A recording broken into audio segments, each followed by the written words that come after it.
Okay, basically why I've done that, and I've had a chat with a few of you about it, it is quite obvious, right? But I wanted you to stop and reflect on what you do every single day, because, I mean, I'm assuming more or less everyone in here hits or ticks those boxes on a daily basis in their lessons. I just wanted you to stop and think about specific activities that you come up with, because when you come up with an activity when you're lesson planning, you don't straight away think about that unless you're an English teacher or whatever.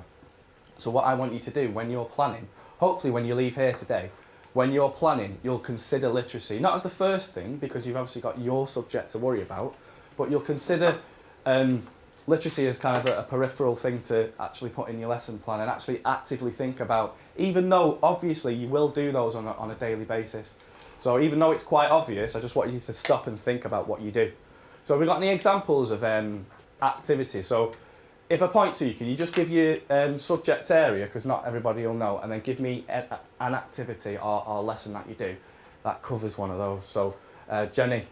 Right, for a starter activity, I'll just read it from here. Okay. Pupils will write down 3 or more words that describe one of Craig Martin's work, which will be displayed on the whiteboard. Pupils will share with the class a selection of their words. Okay, what kind of artist is Craig Martin? It was interesting to see how many literacy skills colleagues did cover, kind of words but do you without think placing did actually literacy come up with at the themselves? forefront of their planning. Bold, colourful, composite colours, everyday objects. Okay. Where did you take that activity then? Did you actually analyse those words, or did you move on straight away to another? We moved on, and then at the end of the lesson, Yeah. the extension work was literacy.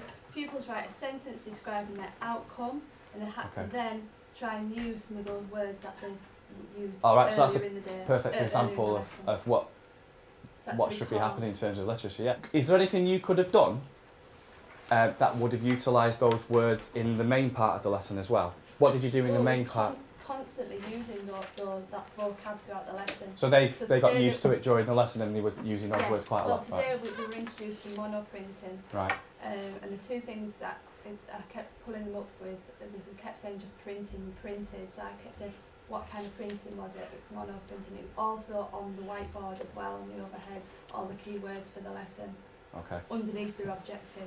So it's constantly trying to get them using that specific vocab throughout the lesson. Okay. Just something that I've just thought of now. When you are, I'm just constantly thinking about keywords to do with your subject area, and something that pupils do find interesting some of the time, and something that you can base activities around is like the etymology of a word. Does anybody know what that means? The etymology of the word is just another posh term for where the word came from. So, for example, monoprinting. I'm assuming the term mono refers to one. Yeah. What is a monoprint? What does it do? It is a board that you roll out some ink, and then you put your work down onto the ink. Yeah. And then you draw over the back of your paper. So then when you lift the paper up, you've got the image. So it's pressure onto some ink. And it's one colour? It's one. So they were using black ink. Okay. So what they did during the lesson is they first of all traced out some imagery from Craig Martin's work. Right. They used collage on the flip side. So what happened is they put the collage down onto the ink, and then they traced over their objects. So it was like a cup, keys, right, hammer, everyday objects. And when they lifted it up, the image was then on the collage. Okay. So my point is that you could have used the etymology of the term monoprinting as maybe a bit of a fact before you move on to bridge activities, or you could have based an activity around it and just got the kids interested. Because the thing is, if you say, well, that's monoprinting and that's it, and then move on, you can sort of get the kids to think about where the words come from. So obviously I could say one. Yeah, so mono means one, and they go, okay. So it might sort of seek to sort of infuse them a bit more. I'll give you an example from English. Probably get some laughs from our more immature members of the staff, or maybe not. The term homophone, right? I always start off my lesson on homophones with separating those two words, because they come from Latin and Greek. Basically, that means one, and that means sound. All right. So straight away, just by looking at the etymology of the word homophone, I've got them on board with, it just means one sound. So when you look at there and there, or where and where, or two and two, they're all different words, but they all sound the same, but they mean different things. So sometimes looking at where a word comes from, a key word comes from, can get them interested. Can we just have one more example? The reasons behind this particular task were to show good practice and to share and evaluate how certain problems relating to literacy have been solved in our previous lessons. Any activities that you can think of that you use, that you tick these boxes on a daily basis, but you've just thought, hold on a minute, just while I've mentioned them now. So for example, in maths, do you have tasks where you'll have pupils giving presentations on how to, they'll come to the board maybe and how to do a formula or something like that? Do you have? Yeah, we would. I think to bring them all together would be, I was talking about data handling and representing data, Right, okay. to interpret data. And more so now we're giving them examples of data they need to interpret, and we're using highlighters more than ever in our lessons, Right. and picking out the key information that they need to break down the text. Do they do any extended writing in maths in terms of, how to sort of maybe a write up on how you approach a particular formula, or how you approach a particular way of working something out? Do they do any extended writing in What they terms would of that? actually do, they would do a task, Yeah. and they would put in their own words. I would suggest to them that somebody's been missing for 2 or 3 lessons. The recent one we've just been doing with Year 8 was loci, Right. which is just a set of instructions that lines and points follow, and bisecting angles and perpendicular lines. And what I had Year 8 doing was actually writing, it filled an A4 piece of paper Right. about how to bisect and perform loci with a set of instructions. Okay. So is it important to you then?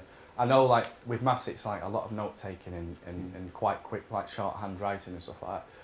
Does it matter to you that when pupils do extended writing that they use what I'm going to get onto now in terms of the correct punctuation, capital letters at the beginning of sentences, etc., etc. Does it spelling? Does it More matter? so now than ever, Yeah. because the new GCSE specification, 5% is now worth on the process skills, and 15% is more is towards the functional skills. How they articulate their Basically, right. Okay. yeah. And if they're looking at someone to do parallel lines, if they don't spell parallel lines correctly, then they are marked down. Right. So it is actually really important in maths now. It's very Right. important. Okay, we currently have this in school. I mean, we've got them up around, like there should be a VCOP pyramid in every classroom, that kind of thing.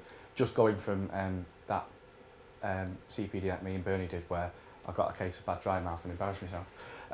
But does everybody should know what VCOP stands for, because we've already done a CPD on it, because we did one specifically on writing. Can everybody remember what VCOP stands for? Right, the V in VCOP stands for vocabulary. It's the C connectors. It most certainly is. Bonus point to you, sir. Does anybody else want to hazard a guess? Because I don't want to give the answers away yet. Points mean prizes. Openers. Well done. You're doing very well today, sir. Do you see, with a positive praise. And And finally, Punctuation. well done. Right, okay. Sorry, Jim.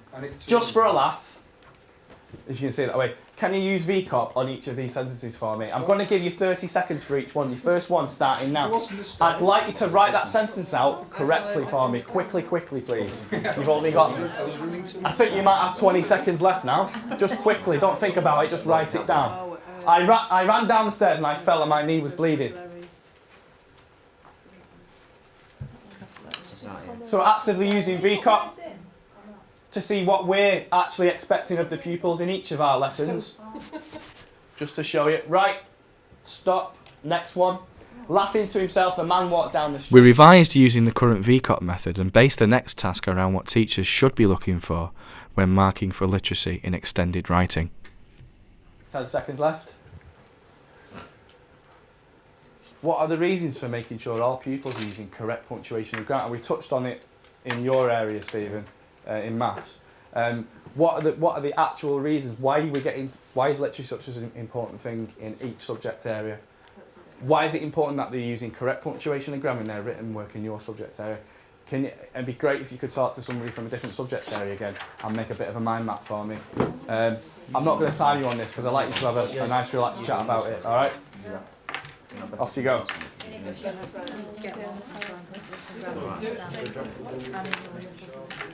Mind map.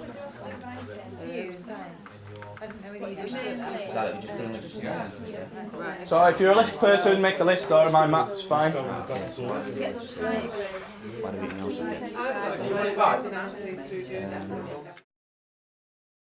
are you trying to say? Which parts are important or I just want you to, like, again, to stop and consider why am I doing a CPD now? Why in your subject area? Yeah, why is it important for them to? So I'll give you a really basic example, right? If you read a sentence that's got no punctuation in it, you can misconstrue what that sentence actually means. I can't think of an example off the top of my head, but you know what I mean. So if you miss even if you miss a comma out, you might think, oh, that means that, and then walk away and mark the word or whatever. But they might mean something completely different. So if they're writing up a report in your lesson, anything to do with extended writing, and they've not articulated themselves properly in order to, it's about communicating effectively. Yeah, it's like me. Yeah, it's like me coming in here and doing public speaking in front of people and getting my words mixed up. You won't understand it fully. You'll get the gist of it. So it's like them if they write without proper grammar, without punctuation, they won't fully communicate what they've learnt to you in whatever. Do you know what I mean? In whatever context. there's a breakdown somewhere between. Yeah. So that I think personally that's why I think it's important. But I'd like to know what everyone else thinks as well. So. I think when they get into art, they get really lazy. Understand? That's the thing I see low self-esteem sometimes. Okay. I'm really conscious about running over, so even though you're all chatting, which is brilliant, do you mind if I move on? Because I don't want to keep everyone past the hour because you'll all hate me, as well as laugh at me because of my foot. I'm just going to do one of these.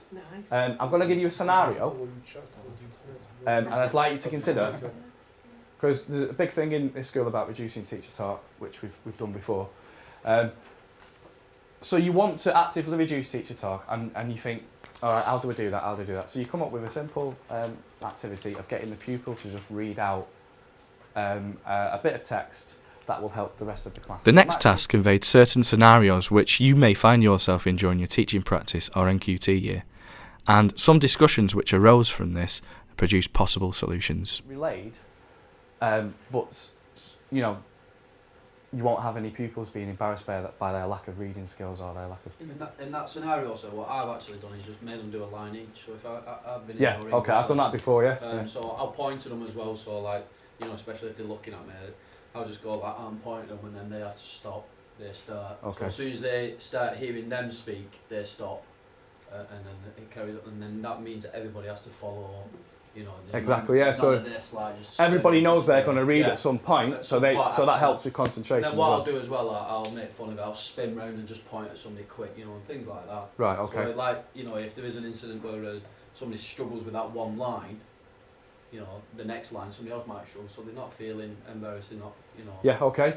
Have we got any other ideas just off the top of our heads yet? Could you get them to read it in pairs, first of all? Yeah. To themselves, not pairs to themselves, so ridiculous, but in pairs. Like an interview situation, yeah. And then suggest that I'm going to be picking, I don't know, 3 or 4 people to read this text. You could ask for volunteers first of all, or as you're going around, you'd be hearing perhaps. You get one of the pair to read one half of the text, the other one the second half. You could perhaps by going around yourself. It would develop confidence as a pair first of all before they actually read it out loud. Yeah.